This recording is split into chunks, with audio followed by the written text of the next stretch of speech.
Turabaramukije cyane bene data musanzwe mukurikirana bino biganiro bisanzwe bicishwa hano hantu kuri nombonesha kuri yitwa Ntamvura Idahita TV. Tubipfurije amagara meza no kururanirwa mu byanyu no mu banyu aho muherereye. Muteramanye na jewe Janvier Manirambona, ni jewe nongeye kugaruka kugira ngo twongere tubandanirize aho twari twagarukiye ubuheruka mu kiganiro yaga muganga, aho twavuganye ku bimenyetso byerekana cyangwa se biranga malaria mugabo ikiri ku rwego rwa mbere, icyo twita mu gifaransa ngo ni paludisme simple. Twari kuvuga ngo ni malaria isanzwe, ariko mugabo tuvuze ngo malaria isanzwe wocumengo ni malaria atacitwaye, umuntu adakwiye kwihutira kuyivuza, umengo umuntu yoyivuza iyo malaria mu gihe amaze kuba malaria rero ikaze ikomeye abanje kuremba. Ariko mugabo tugomba kwerekana yuko hariho malaria novuga ngo yo kuri stade ya mbere, ku rwego rwa mbere, urwego rw'ibanze. Hanyuma hakaba na malaria rero iyo umuntu ativuje hakiri kare mu maguru masha, usanga rero yamaze kuba compliqué, yamaze kugira nte novuga ngo yamaze gukara, hamaze kujamwo n'izindi ngorane nyinshi, gutyo umuntu akaremba ku buryo mbere ico gihe umuntu ashobora no kwiyumvira ngo umuntu wacu bamuroze, babonye ingene ameze ingene amerewe bakiyumvira ngo nibisazi. Naho wapi ni ya malaria mbere n'abandi uzumva ngo malaria y'ibisazi.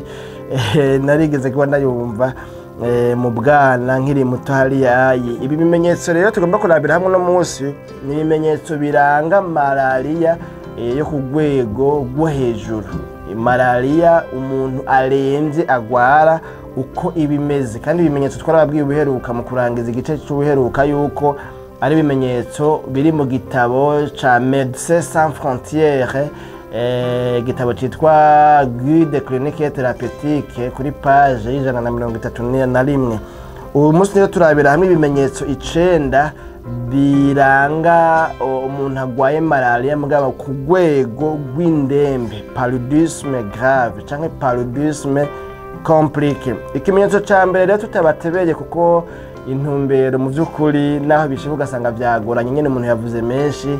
Intumbero si yo kubatebera, si yo kubatevya, ariko niyo kugira ko nk'umugi w'igisahira kugira ngo kumbure muce mwumva kiba kizanye umuntu icaje kubabwira icarico atabanje kuzirora. Ikimenyetso ca mbere rero muri bino bimenyetso vya paludisme grave canke vya ino malaria ibonekana ku muntu arembejejwe na malaria, nuko ngo hagera igihe umuntu akagira déshydratation, aragera igihe agakena amazi mu mubiri, novuga mu majambo ngo akuma, akabura amazi, agataka mbo abatamazi akwiye mu mubiri. Ivyo navyo rero twobishobora duciye muri birebire kuri bwa bushuhe wa muntu yagira, kwa kuntu byageze igihe akaba yonabira n'indugumba nyinshi. Abizi indugumba nyinshi urumva ko nayo yarafise bariko arayatakaza. Twabonye ko bishoboka yuko umuntu ashobora no kuvomisa, no kuvuga akayorwa, hamwe yodahwa aratakaza amazi.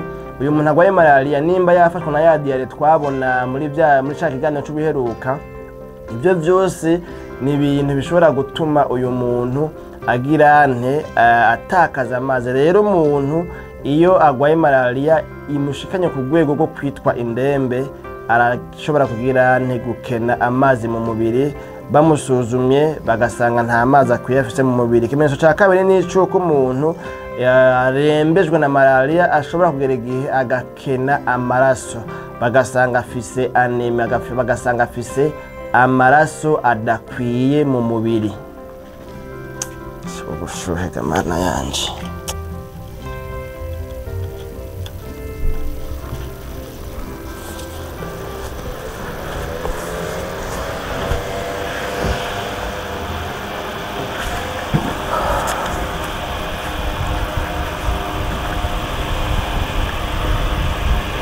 Ikimenyetso kigira gatatu muri bino bimenyetso bibonekana ku muntu aremvye cyane kubera malaria.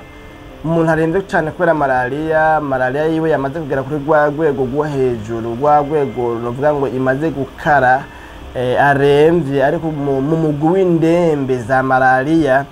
Uyu muntu ngo arashobora gukena isukari mu mubiri, nivyo twita ngo ni hypoglycemie. Basuzumye bagasanga afise isukari nkeya mu mubiri, kandi ugasanga ivyo bintu byo kugira isukari nkeya mu mubiri byaje ku bwa malariya amaze igihe agwaye ativuje, hakagera igihe rero basuzumye basanga afise isukari nkeya mu mubiri. Hanyuma ikimenyetso cya kane umuntu ashobora kugira iyo arembejwe na malariya ni uko ashobora kugira ubushuhe cyangwa umururumbo ndenzarugero. Tuvuze umururumbo ndenzarugero ni wa muntu ubushuhe bwe bugeze muri za 41, 42, bishobora no gutuma novuga ngo amera nk'udadaraye, bishobora no gutuma mbere ashobora no kuja no muri koma kubera yuko arembye cyane. Rero umuntu agwaye malariya ku rwego rwo kuremba, arembejwe na malariya, arashobora kugira umururumbo ndenzarugero, akagira ibyo twita ngo ni hyperthermie mu gifaransa. Ikimenyetso cya gatanu muri bino bimenyetso 9 turiko turavuga byerekana ko umuntu ari indembe ya malariya, ni uko umuntu yagwaye malariya ntayivuze hakiri kare hanyuma akaremba, ashobora gutakaza ubwenge. Ukazibona umuntu araguye hasi, arikubise hasi, ubwenge buragiye, bakamurabura akaza gusubira kugira ubwenge no kuba murabuye, ibyo twita ngo ni koma mu gifaransa. Rero umuntu iyo aremvye ku bwa malariya arashobora kugira ico kibazo cyo kugira koma, cyo kugwa muri koma. Kubera iki? Kubera yuko arembejwe na malariya. Ikimenyetso cya gatandatu ni cyuko umuntu ashobora kugira ibyo twita ngo na maconvulsion. Rero convulsion nazo ni hajya kumbure sine nk'abantu maze kugwaza nk'umwana yagize ubushuhe cyane, hagerege akamera nkaho umenga aradadaraye, ukamengo nyene ukushize ukuboko kumeze gutya ntukureyo, igikano cyangwa se izo sinimeze gutya ntukureyo, ugasanga nyine umuntu yameze nkaho umengo yadadaraye, umengo yagize nte, umengo nte umubiri we ntukiri souple, ntucoroshe, ntukinonotse, umva umubiri ntugira amamuvuma, ni ukuvuga novuga ngo ni ukudadarara.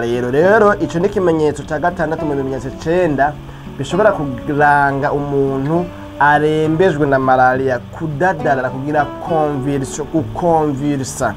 Ikimenyetso 7 muri bino bimenyetso biranga umuntu arembejwe na malariya ni uko umuntu ashobora kugira icyo twita ngo ni détresse respiratoire. Ni uko umuntu bishobora kumugora guhema, hakagera igihe usanga guhema ari ikibazo, guhema ugasanga ni intambara, ugasanga umuntu ahema adashikana, ugasanga rero impwembu zamukamanye. Muri ico gihe rero ivyo umuntu abibonye uhabagira ngo kumbura umuntu bamugize ibi, bamuroze ibi, nk'ivyo bintu byo kudadararaho, urumva umuntu ashavuga ati aba n'abazimu n'abadayimoni bamuye ibintu nyene nk'ibi, ni ntandara ni iki. Ariko mugabo nabyo ivyo birashoboka ku muntu agwaye malariya nyinshi imugirire ku rwego rwo kuba indembe ya malariya. Hanyuma ikimenyetso 8 ni cyuko umuntu agize arembejwe na malariya ashobora kugera igihe asoba ayatukura, asoba amasobe, umukoyo wiwe, umwanda mutoya wiwe uhindura ibara, ukagira ukabonekana yuko utukura cyangwa se usa n'amaraso. Ni ibyo twikwita ngo ni hémoglobinurie mu gifaransa, hémoglobinurie mu gifaransa. Rero umuntu arembejwe na malariya ashobora igihe agira asoba umukoyo canke agira ituma umwanda mutoya utukura kujya kwa maraso. Hanyuma ikimenyetso ca nyuma muri bino bimenyetso 9 tuko turavuga byerekana umuntu arembejwe na malariya, byerekana cyangwa se bigaragara, bibonekana ku ndembe ya malariya, nuko umuntu amafyigo yiwe asinzikara, nuko umuntu ashobora kugira insuffisance rénale, ugasanga amafyigo yiwe arononekaye, agwariyemo amafyigo bivanye n'igihe kirekire agwaye ntuze mugabo akaba ativuje, ugasanga rero abonetse ko aciye agiriramwo n'ikibazo c'indwara y'amafyigo. None rero ni bino bimenyetso 9 twari dutumbereye kubabwira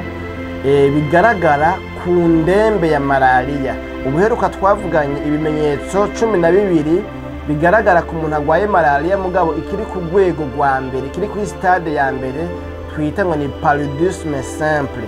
Ubu naho turabiye hamwe ibimenyetso bibonekana ku muntu agwaye malariya mugabo yamaze kuba indembe ya malariya, arembye kubera malariya. Tubidondaguye rero tubonye ko bwa mbere icambere ari icuko habaho déshydratation, umuntu arabonekana yuko akenye amazi mu mubiri. Twabonye impamvu zimwe zishobora gutuma umuntu akena amazi iyo abaye indembe ya malaria, kubera ko biba byahereye hariya muri ya malaria yo ku rwego rwa mbere, kuri stade ya mbere ya paludisme simple, aho twabonye ko hari imvu zimwe zishobora gutuma atakaza amazi. Hanyuma kubera ko ativuje, yatevye kwivuza, ugasanga rero hageze igihe haciye haziramwo rero iyo complication yo kuba déshydraté, yo kukena amazi mu mubiri, yo kuba ufise amazi makeya mu mubiri.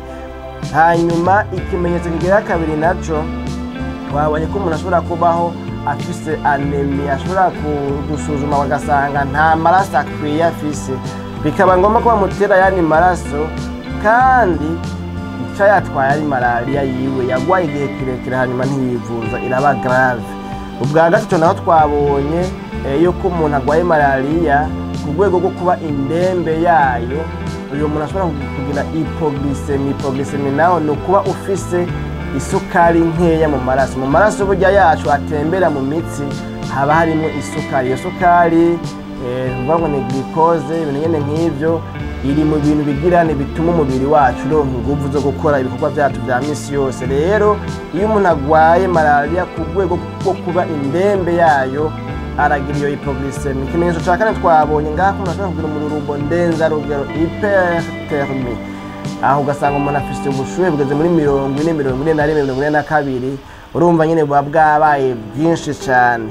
Hanyuma ikimenyetso cya gatanu twabonye ko umuntu ashobora gutakaza ubwenge, akagira koma, akagwa muri koma, ukazibona umuntu aratakaje ubwenge. Ikimenyetso cya gatandatu twabonye ko umuntu ashobora kugira amaconvulsion, kudadarara, ukabona ko umuntu nyene yameze nk'ugirane nk'udadarara kubera iyo malaria nyene. Ikimenyetso kindi twabonye ko umuntu ashobora kugira détresse respiratoire, umuntu ashobora guhema bimugoye, agahema ntashikana, akabura impwemu, ugasanga nyene uyu muntu mu by'ukuri araremvye cyane. Ikimenyetso cy'umunani twabonye ko umuntu ayamaze kuba indembe ya malaria ashobora kwituma umwanda mutoya utukura, ibyo twita ngo ni hémoglobinure, mu mukoyo wiwe habonekanamwo amaraso. Ikimenyetso cy'umunani jambe c'icenda tubonye yuko umuntu afise ingwara ya malaria amaze kugera ku rugero rwo kuba indembe ya malaria. Uyu muntu n'amafyigo yiwe aragira ikibazo, arashobora kugira insuffisance rénale, amafyigo yiwe aratakaza ubushobozi bwo gukora igikorwa ajejwe, ugasanga ivyo vyatewe nuko yagwaye malaria igihe kirekire hanyuma ntiyayivuza. Nuko rero mwebwe mwese mwashoboye gukurikirana kino kiganiro cacu Yaga Muganga cuno munsi, mwakoze, tubashimiye cyane ku mwanya mwaduhaye. Twotera akamo kumbura abantu ari bashasha kuri runo rubuga ko mwokuyabonesha, mugafyonda handitse s'abonner cyangwa subscribe bivanye n'ururimi telefone yawe irimo, hanyuma ukadushigikira ukaba umwe muri aba bantu bagize iyi communauté isanzwe ikurikirana bino biganiro. Duhora tubona abatari bake batubaza bivanye n'ibiganiro byacishijwe ngaha, aho baba batasobanukiwe cyangwa baba bakeneye yuko twungurana ubumenyi. Duhari kugira ngo twigishanye, twibutsanye, duhanurane, hanyuma umuntu ntabeho aba ikitazi ngo apfe azira kutabimenya, kandi hariho uburyo bwo kubimenya. Ufite telefone yamamo amamega, ugasanga wirigura umupira gusa, mugabo ugasanga ibiganiro nk'ibi by'amagara y'abantu nturonka aho biraba. Ukwiriye kuzaronka ahantu biraba kugira ngo umunsi wahuye n'ikibazo gihuye na bya bindi wumvise umenye ingene ushobora kuvyifata. Rero mwakoze kudukurikirana, mwari muteramanye na jewe Jean Imana Irambona, nkaba ari jewe nsanzwe ndabatunganiriza kino kiganiro Yaga Muganga, kandi nkaba ari jewe nsanzwe ndakibashikiriza. Naho ubutaha mu kiganiro Yaga Muganga nakagaruka.